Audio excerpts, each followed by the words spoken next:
राधे राधे। आजकल कलयुग के जमाने में न इंसान का तन पवित्र है न मन ही पवित्र है। तन और मन को पवित्र कैसे बनाए और क्या सावधानियां रखे, जानिए परमानंद जी महाराज से। कलयुग में मलिनता की प्रधानता रहेगी, शरीर अपवित्र।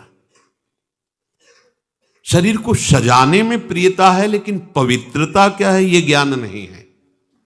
शौचाचार की पवित्रता का बिल्कुल ज्ञान नहीं, बस सजाने की प्रियता है। बाहर से चिकना दिखना चाहिए, लेकिन वो पवित्र है कि नहीं उसको ज्ञान नहीं है। बिल्कुल पता ही नहीं शौचाचार का, पशुवत आचरण है। देखने को मिलते हैं खड़े खड़े लघु शंका कर रहे हैं, मुंह में बीड़ी ऐसे, वही जनेंद्री को छुआ ऐसे कर, ना हाथ धोना, ना आचमन करना, न पैर धोना, बिल्कुल पशुता का आचरण है। भला पवित्र शरीर है तो मन तुम्हारा पवित्र कैसे हो सकता है? तुम्हारे आचरण अपवित्र हैं, तुम्हारा शरीर अपवित्र है। शौच गए वैसे ही, बस ऐसे हाथ धोया, उससे साबुन बस ऐसे निकल पड़े, कपड़ा वैसे सब अपवित्र, पूरे घर में वो पूरा घर अपवित्र। तो समझते हैं कि हम बहुत स्वच्छ, बहुत वीआईपी हैं।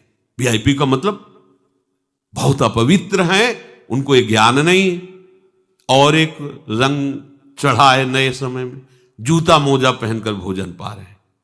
देखो कैसी, अरे साधारण आदमी जिसको कोई शास्त्र से मतलब नहीं, किसान आदमी जो हाथ पैर धो करके पीढ़ा पे बैठ करके भोजन पाने जाए, इतनी पवित्रता तो हमने गांव में देखी है। बिल्कुल शास्त्र नहीं जानते, कुछ नहीं, पर भोजन पाना है तो हाथ पैर धोए और लकड़ी के पीढ़ा में बैठ के और जय भगवान हाथ जोड़ करके जमीन पर बैठ के भोजन पाए। आज चाहे वो चमड़े का जूता हो, चाहे ध्यान रखना, चमड़े की बेल्ट पहनने वाला और चमड़े के जूता पहनने वाले को गौ हत्या का पाप लगता है।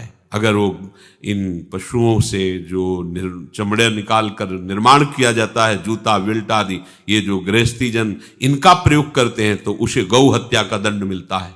क्योंकि आप पहनते हैं, उसमें आप सहयोगी हुए, आप उसको प्रोत्साहन बढ़ा रहे हैं गौ हत्या का।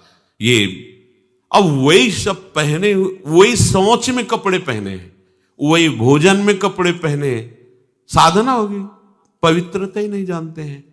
लघु शंका करने के बाद यदि आपने जनेंद्री का प्रक्षालन नहीं किया, हाथ नहीं धोया, चरण नहीं धोए, आचमन नहीं किया, तो आप तो अपवित्र हैं।